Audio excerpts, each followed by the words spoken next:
नमस्कार दोस्तों, राम राम। आप सबको मेरे यूट्यूब चैनल एस जावेद सूरज में स्वागत है। आज हम रेलवे के किसी भी एग्ज़ाम के लिए, चाहे आप एनटीपीसी हो, उसके बाद फिर थी एएलपी हो या जेई हो या आरपीएफ हो, किसी भी एग्ज़ाम की आप तैयारी करते हैं तो उसके लिए बेस्ट सेट होगा। ठीक है, तो आप इस सेट को केयर करें और ध्यान से पढ़ें और याद करें, और रेलवे के लिए ऐसे ही मेरे सेट में बने रहें। तो हम स्टार्ट करते हैं। आज पहला सेट है, ठीक है। कर इसमें कि सब्जियों के उत्पादन में विश्व में भारत का स्थान कौन है। तो आप क्या बताएंगे कि सब्जियों के उत्पादन में भारत का जो स्थान है कितना है, दूसरा है। कितना है, दूसरा है। ठीक है। उसके बाद फिर कह रहा है कि भारत में कर्मचारी राज्य बीमा योजना को कब लागू किया गया। तो वो बताएंगे आप कि 1952 में। कब बताएंगे, 1952 में बताएंगे। फिर कह रहा है a tale of two cities. A tale of two series के लेखक कौन है। आपसे कोई पूछे कि a tale of two series के लेखक कौन है, ठीक है, चार्ल्स डिकेंस। देखिए ये वन लाइनर क्वेश्चन से, इसमें हम टाइम ना देंगे ज़्यादा, ठीक है, और ऐसे ही बस इसको हम पढ़ेंगे, ठीक है, याद भी हो जाएगा। बस इसको 5 या 6 बार आप पढ़िएगा, रिवीजन कीजिएगा, इस वीडियो को देखिएगा तो आपको याद हो जाएगा। फिर कह रहा है इसमें कि माई स्टोरी नामक जो आत्मकथा है किसकी है। तो आप बताएंगे कि मार्टिना नवरातिलोवा की। ठीक है। फिर बोल रहे आगे कि राष्ट्रीय युवा दिवस कब मनाया जाता है। तो आप बोलेंगे 12 जनवरी को मनाया जाता है। आप जानते हैं स्वामी विवेकानंद के इस जन्मदिन पर राष्ट्रीय युवा दिवस मनाया जाता है, और अंतर्राष्ट्रीय युवा दिवस 12 अगस्त को मनाया जाता है। ये भी याद रखिएगा, ठीक है। फिर कह रहा है वो प्रथम देश कौन सा है जिसने महिलाओं को वोट देने का अधिकार दिया। तो सबसे पहला देश वर्ल्ड का वो न्यूजीलैंड है, जहाँ पे जिसने महिलाओं को वोट देने का अधिकार दिया। ठीक है। फिर कह रहा है कि वर्ल्ड वॉच इंस्टीट्यूट कहाँ है। जो वर्ल्ड वॉच इंस्टीट्यूट कहाँ है, तो बाब ये है वाशिंगटन में। ठीक है, वाशिंगटन में है। फिर कह रहा है कि प्राक्कलन समिति में कुल सदस्यों की संख्या कितनी होती है। ध्यान से सुनेंगे, ठीक है। प्राक्कलन समिति में कुल सदस्यों की संख्या कितनी होती है, तो 30 होती है। ठीक है, 30 होती है। फिर कह रहा है कि खाद्य पदार्थों का संरक्षण किस अम्ल द्वारा होता है। खाद्य पदार्थों का संरक्षण किस अम्ल द्वारा होता है, तो उस अम्ल का नाम है बेंजोइक अम्ल। ठीक है, बेंजोइक अम्ल का उपयोग करके हम खाद्य पदार्थों को संरक्षित कर सकते हैं। ठीक है।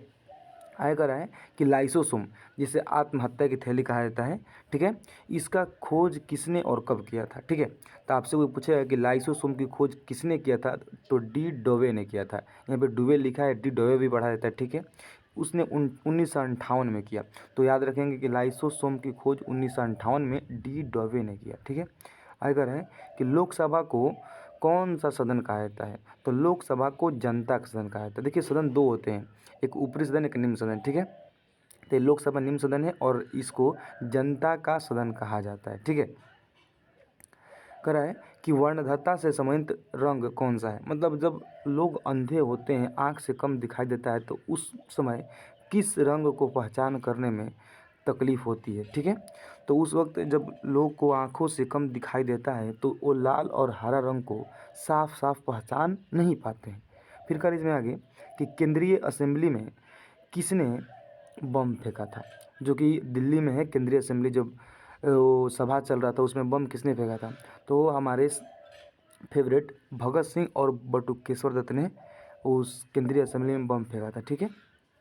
आयकर इसमें कि राष्ट्रीय आय समिति की गठन किसके अध्यक्षता में और कब किया गया। ठीक है। कोई पूछेगा आपसे कि राष्ट्रीय आय समिति गठन किसके अध्यक्षता में और कब किया गया, तो आप क्या बताएंगे।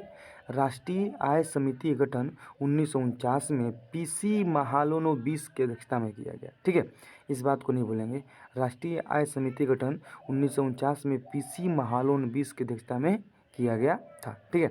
अगर है सुंदरबन, जिसे मैंग्रोव वन भी कहा जाता है, ये किस राज्य में इसका विस्तार है। तो आपसे कोई पूछेगा कि सुंदरबन या मैंग्रोव वन का जो डेल्टाई विस्तार है ये पश्चिम बंगाल में। ठीक है।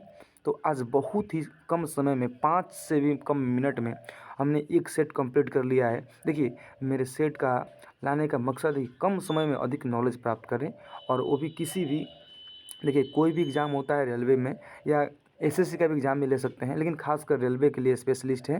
ठीक है।